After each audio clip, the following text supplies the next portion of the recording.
চলছে carrom tournament, হাড্ডাহাড্ডি লড়াই, হিটে কোনো গুটি গেল না। তো শুধুমাত্র রেড পড়ায় রেডটাকে উপরে ওঠানো হলো। তো দেখা যাক এবার ভুরিয়ালা লোকটা কেমন খেলে। তো এখনই মারবেন, অনেকক্ষণ ধরে ভাবতেছে। তো অবশ্যই ব্যাস খেলবে, আবার নাকি খেলবে না, কি যে করবে। ওর ভুঁড়ি খালি খেলে, খালি দাঁড়ায় থাকে।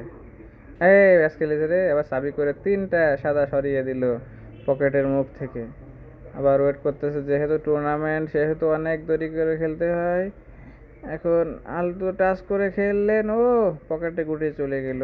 আবারও স্ট্রাইক পেয়ে গেলেন। তো আবারও হিট করলেন, এইটে গুটি যাবে নাকি যাবে না, গেছে অনেকক্ষণ পরে একটা গুটি গেল, কালা চলে গেছে অনেকগুলো। তো এখন রেড খেলবেন মনে হচ্ছে, দেখা যাক কি করে। এটা কিন্তু উদীয়মান প্লেয়ার, বর্তমানে অনেক ভালো খেলে। ও রেড খেললেন, বেশ কভার তো একদম কাছেই, এই সাইডের কভার দিয়ে টপ দেবেন। শিওর কভার রেখে এটা কি করতে যাচ্ছেন, এটাও কি শিওর বোঝা যাচ্ছে না। যে কভারটা এখনো দেয়নি, এরকম কি বলতো প্লেয়ার জীবনে দেখিনি। ও কভার দেবে, আবার কভার দিয়ে কি সাবি করবেন? কভার দিকে সময় সাবি করলেন, অনেক বড় কলিজা। তো দেখা যাক এবার কি করে, যেহেতু টুর্নামেন্ট অনেক ভেবেচিন্তে খেলতে হবে। তো আলতো করে মেরে দিলেন, ও গুটি চলে গেল পকেটে। অনেক সুন্দর খেলে থাকেন, প্লেয়ারটির নাম হচ্ছে অভি।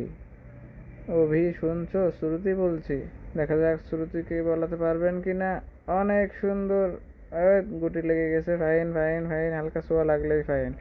এখন এই ভিডিও দেখা হবে লেগেছে কিনা। কেউ তো ওরা বলছে না লাগেনি, ওরা বলছে লাগেছে। এখন ভিডিওতে দেখা হবে। ধন্যবাদ।